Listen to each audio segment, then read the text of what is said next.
Hello, ladies and gentlemen. Welcome to Triple N Media. I am Dr. Nik Nikam. I have been a cardiologist in Houston for more than 40 years. This feature presentation is ACC AHA 2018 Cholesterol Management Guidelines. We are talking about LDL, HDL, triglycerides, LP little a, apoB, and everything. In this presentation, we're going to look at who are the candidates who need to be watching their cholesterol levels and what are the goals for achieving therapeutic cholesterol levels and how do we achieve them and how effective are these medications in bringing the cholesterol level down and by the same token reducing the cardiovascular risk. So let's continue with the feature presentation. Here is a 2013 chart that was published by the American College of Cardiology and American Heart Association talking about all the way from age 21 to 75 and beyond. But I'm just putting this one to get you oriented to the fact that the American College of Cardiology and the American College of Physicians have been regularly updating these guidelines. And as I said, this was published in 2013, but we're going to be focusing on 2018 primary prevention guidelines and secondary prevention guidelines. When I talk about primary prevention guidelines, we are talking about people who have no history of cardiovascular heart disease, atherosclerotic cardiovascular heart disease, or vascular disease in other parts of the body like the brain or the peripheral limbs. And we are talking about the second group, which is who already has a history of coronary artery disease, carotid artery disease, or stroke, or peripheral arterial disease, and how do we manage those patients with reference to their lipids to minimize their further cardiovascular events.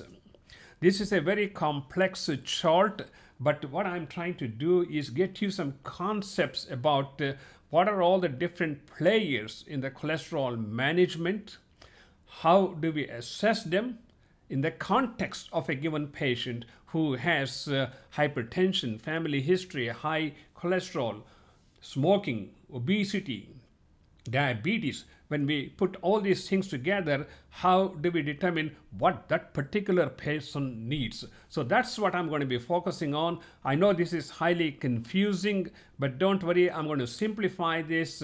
And at the end of the presentation, I'm going to give you specific answers as to how you treat a given particular patient with reference to their cholesterol levels, their triglyceride levels, and all the other things to minimize their cardiovascular risk. So let us begin with this chart anyway, and this is the 2018 ACC guidelines. Let us start off with this top half of the left-hand side of the diagram. You can follow my green arrow, and let's focus on that particular aspect, and then we're going to break this into 1, 2, 3, 4 different parts. And when I break this into 4 different parts, you will get a clear understanding of what we are talking about. So we are talking about primary prevention of cardiovascular events in the future in a population who has no risk factors to start with. We are talking about ages 0 to 19, 20 to 39, 40 to 75. It's very unusual to have somebody who is beyond 40 who doesn't have any risk factors, but we will address that when we get there. Okay, let us start off with some basic concepts. If we understand the basic foundation of lipid metabolism and lipid levels, then we should have no problem in trying to know where we are, what is our goal, and how do we achieve it, and how successful are the drugs in achieving those goals. The total cholesterol should be less than 150 milligram percent. The LDL should be, we are talking about, this is a primary prevention group. The LDL should be less than 100 milligram percent, and the HDL should be greater than 40. There are not many things that increases HDL level except for like gemfibrocil, niacin, or exercise, and triglycerides, which goes up with every meal, and they pretty high levels seen in patients with diabetes. It should be less than 150 milligram percent. In patients with coronary artery disease, the LDL level should be less than 100 milligram percent, preferably less than 70 milligram percent. So I needed to keep these target numbers in mind, because when you're sitting across the patient at the examination room, this is what you need to be talking to them. Okay, I need to get your LDL level below 70. You had a heart attack, you had a stent, you got to quit smoking, and we got to get your LDL level below. And how we're going to achieve that, I'm going to tell you step by step.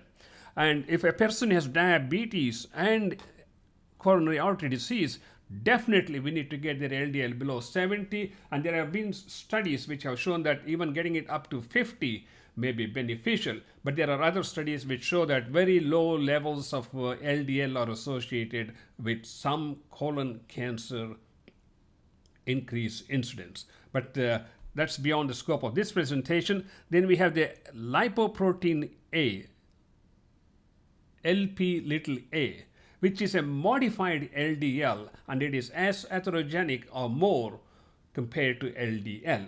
So this is like a surrogate for the LDL. The Lp(a) should be less than 50 milligram percent, and similarly apoB is bound to LDL and VLDL, that is very low density lipoprotein. So the higher the LDL and the VLDL, the higher is going to be the apoB. On the other hand, if apoB is high, that means your LDL levels are high. So you want to make sure that your apoB is less than 130 milligram percent. Let's keep this in mind. Now let's move on to, we need to look at the high risk population in the primary population group. That is, you're seeing thousands of patients in the office. You need to make a chart like this, a checklist. You should have a checklist done by the patient or the nurse or the physician, because this is what's going to identify these people in their 20s, 30s, and early 40s and say, hey, you are at an increased risk for cardiovascular disease, and here is the reason why, and here are the target numbers that we want to achieve, and let's start getting to work.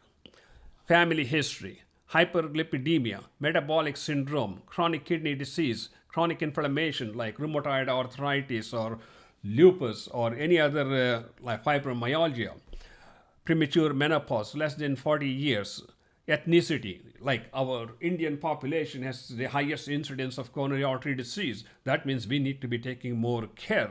Triglycerides greater than 175. CRP, that is C-reactive protein, if you can measure it, if it's greater than 2.0 milligram percent per deciliter, that's a red flag. Those people who have high levels of CRP have been shown to have a higher incidence of cardiovascular disease, and when they were treated with the rosuvastatin, their risk came down.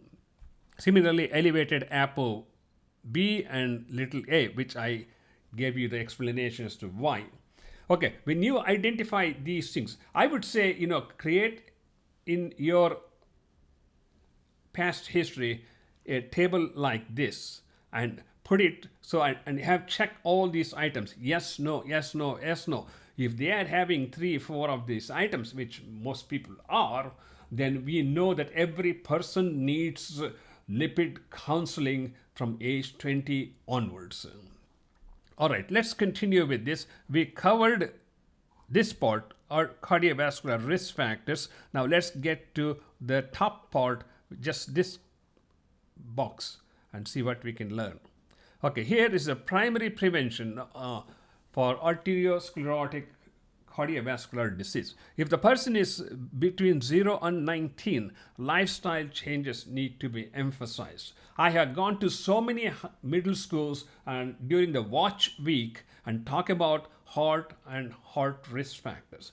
You will be amazed to find out 30 to 40% of the kids are overweight.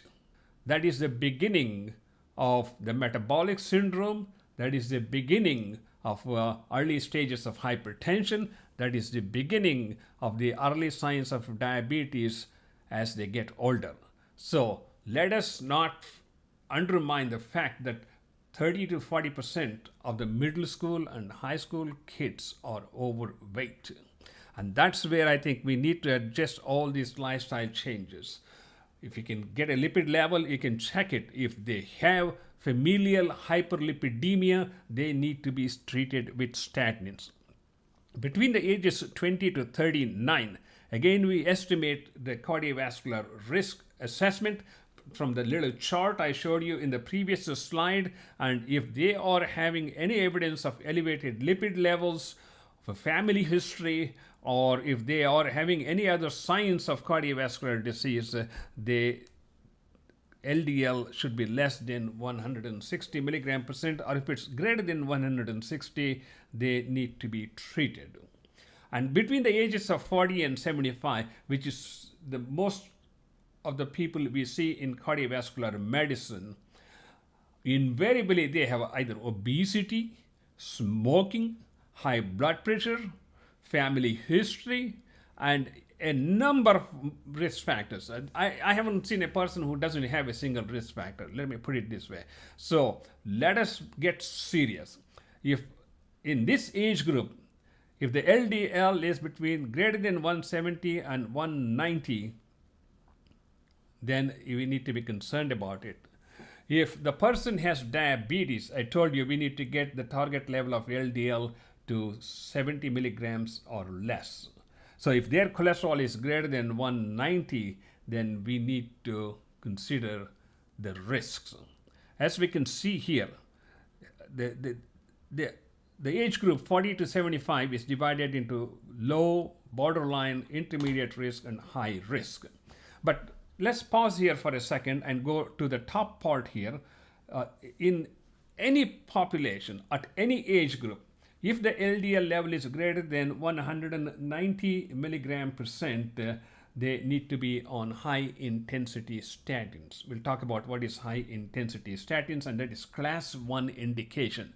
Remember that if they say you're saying a 29-year-old person with no other risk factors has an LDL of 195, what are you going to do? Consider high intensity statins. 20-year-old kid, well, that's what the classes indications show. If a person is having diabetes and is age 40 to 75, then we need to use moderate intensity statins. We need to get their LDL below 100 milligram percent, or preferably below 70 milligram percent. If the person has diabetes and age 40 to 75 and has other risk factors, then high intensity statins may be indicated. Okay, now here it talks about the 5% risk, 5 to 7.5% risk of having cardiovascular events over 10 years and 20% risk. Let's see who are these people in the next slide. And this is where we started off, 5, 7.5, 7.5 to 20. And when people are having low risk, we need to talk about lifestyle changes. Lifestyle changes are the foundation of every person beyond the age of 20.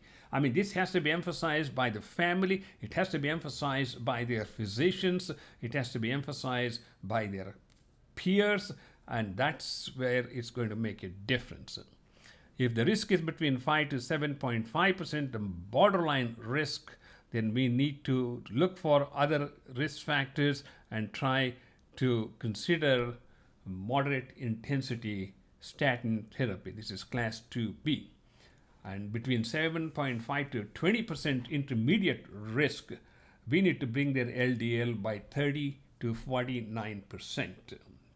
And if the risk is greater than 20, we need to bring down their level by greater than 50%. When we say we need to bring their level by 50%, we need to know what drugs can bring the level down by 60% or 50%.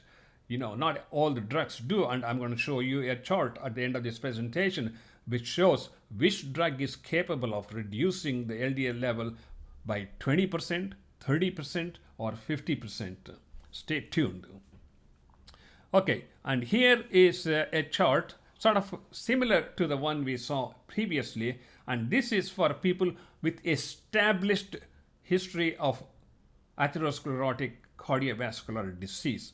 It pretty much follows the same path, less than 75 and greater than 75.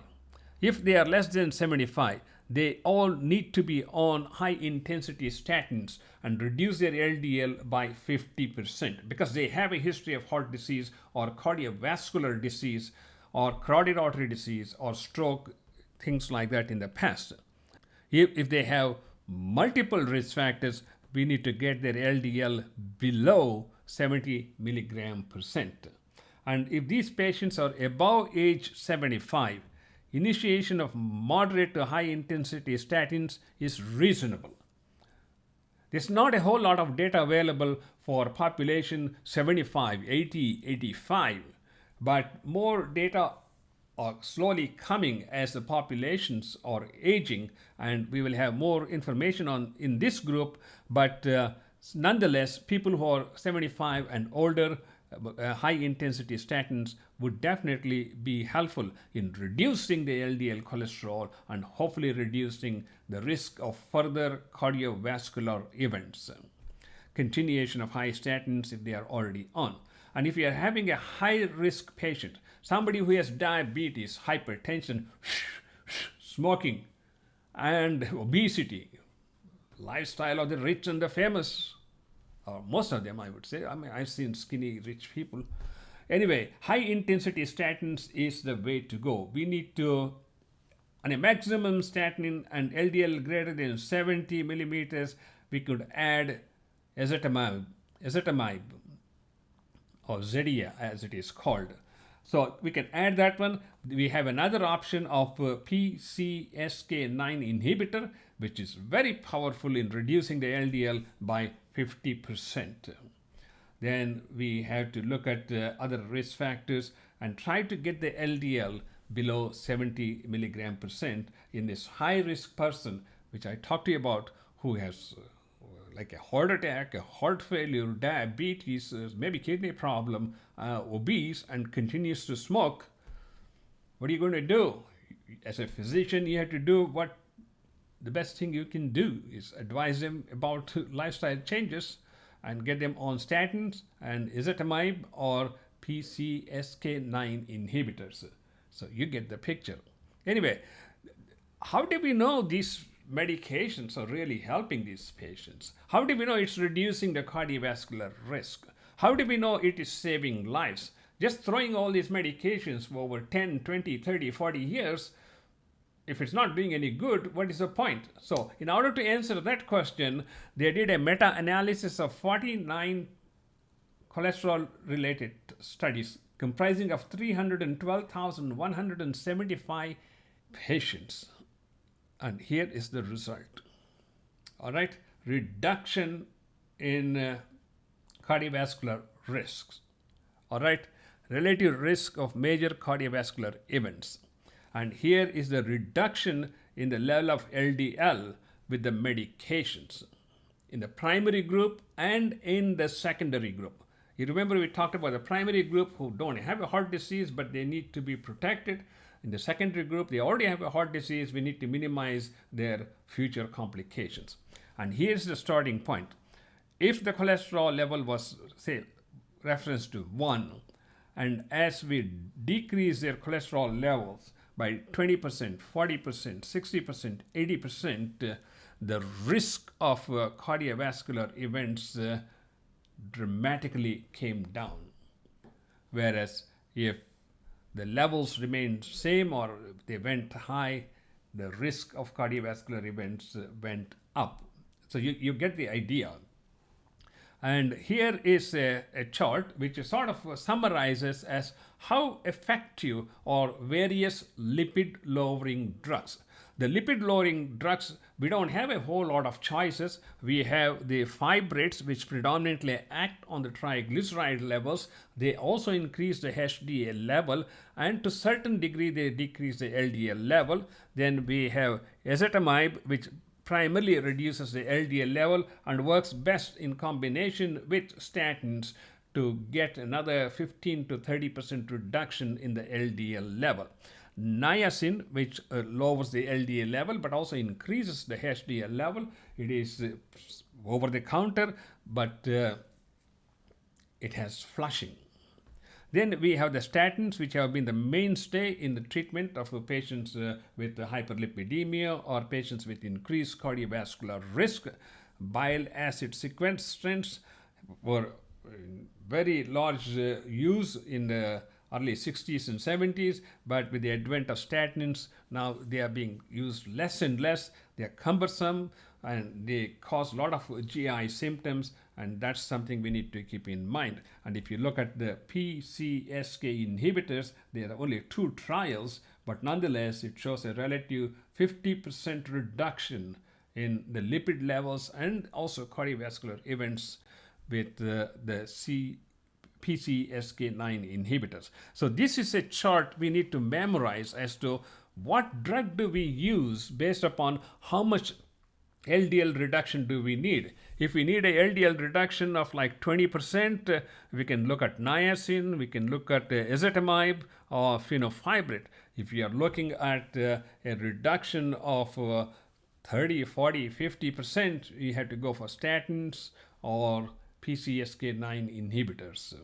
So ladies and gentlemen, here is a little quick sheet as how you make a decision as what drug you want to use to bring down the LDL level depending upon how much you want to bring it down. If you want to bring it down greater than 50%, the choices are atorvastatin 40 to 80 milligrams or rosuvastatin 20 to 40 milligrams. For a moderate reduction, we reduce the dosages. We also have some other statin-related type of drugs that can reduce the level by 30 to 49%. If you just need less than 30%, we can use simvastatin, and also we could use ezetimibe to bring the level down.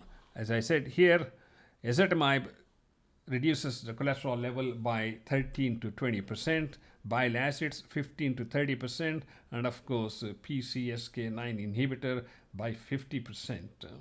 So ladies and gentlemen, we started off with a very complex chart, but I have simplified and explained the concepts of lipid management. First, we need to understand who are the players in the lipid profile, which one needs to be addressed most importantly, namely the LDL, and what are the underlying risk factors, what are the underlying cardiovascular factors, and based on that we can streamline treatment for each and every individual patient and attain maximum results with those studies.